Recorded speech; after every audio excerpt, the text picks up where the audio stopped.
Dame un grr. ¿Un qué? Un grr. Un Yeah, bro, you chillin'. Cause that fit looking mad. NPC, where's the dread? You trying a cosplay to turn or some?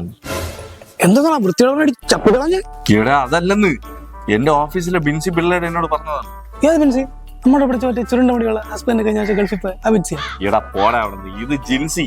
എടാ ജെൻസി. ആ C തന്നെ.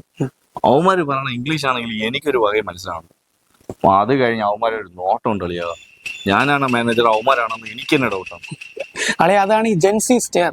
ഇവിടെ നിന്റെ swag പോരാ, നിന്റെ style ഭയങ്കര പഴഞ്ചനാണെന്നാണ് അവന്മാർ പറഞ്ഞത്. കുറ്റം പറയാൻ പറ്റൂല. അളിയാ എനിക്ക് നിന്നെ പോലെ ജെൻസി സ്റ്റൈൽ ആവണോളൂ.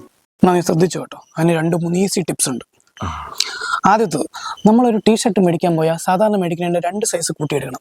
നീ സ്മോൾ ആണെങ്കിൽ ലാർജ് എടുക്കണം, മീഡിയം ആണെങ്കിൽ എക്സൽ എടുക്കണം. എക്സൽ ആണെങ്കിൽ നീ ഒരു ബെഡ്ഷീറ്റ് വാങ്ങിച്ച് 3 തോളായിട്ട് അകത്തോണ്ട് ഇടണം. ഇടക്കണം, അപ്പൊ ഓവർ സൈസ് ഫിറ്റ് ആയിരിക്കണമെന്ന്. പിന്നെ ജീൻസ് ആണെങ്കിൽ ഒരു തോള തന്നെ 4 കാലിടാൻ പറ്റണം മിനിമം. ഓ അത് പൊളി. അതാകുമ്പോ മുണ്ടെടുക്കണ പോലെ അടിയിൽ നിന്ന് കാറ്റും കയറും. കറക്റ്റ്. ഇതിനൊക്കെ വേറെ ഉപയോഗം കൂടെ ഉണ്ട്. ഇത് കിട്ടാ, ഇതാകുമ്പോ ജിമ്മിലും പോണ്ട, വയറും കുറക്കണ്ട. ഇതങ്ങിട്ട് നടന്നാൽ മതി. പൊളി. പിന്നെ ഒരു തൊപ്പിയും കൂടെ വാങ്ങിച്ച് സെറ്റ് ചെയ്താൽ നെറ്റ് കയറിയത് ഒരുത്തിനും അറിയില്ല. ഒരു തൊപ്പി അങ്ങ് വാങ്ങിക്കാം. പിന്നെ ഇടയ്ക്കിടയ്ക്ക് യോളോ ഫോമേർഡ് to be NGL cap no cap എന്നൊക്കെ പറഞ്ഞോണ്ടിരിക്കണം. ഒരു വാക്യവന്മാർക്ക് ഫുള്ള് പറയാനും അറിയില്ല. ഫുൾ കോഡിന്റെ കളിയാണ്.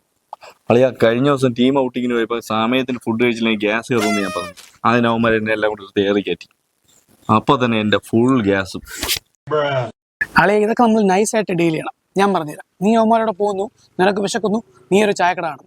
അപ്പൊ നീ ക്ലാപ്പന്മാരോട് പറയണം, yo bro look at that tea shop, it's got a risk NGL no cap ഫോമോ.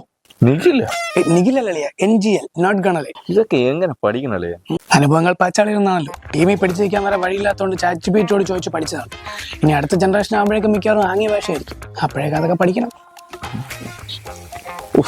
ഫീൽഡിൽ പിടിച്ചിരിക്കാനുള്ള ഓരോ പാട്. ഇന്നു മുതൽ നീ വെറും സാബു അല്ല, ജെൻസി സാബുവാണ്.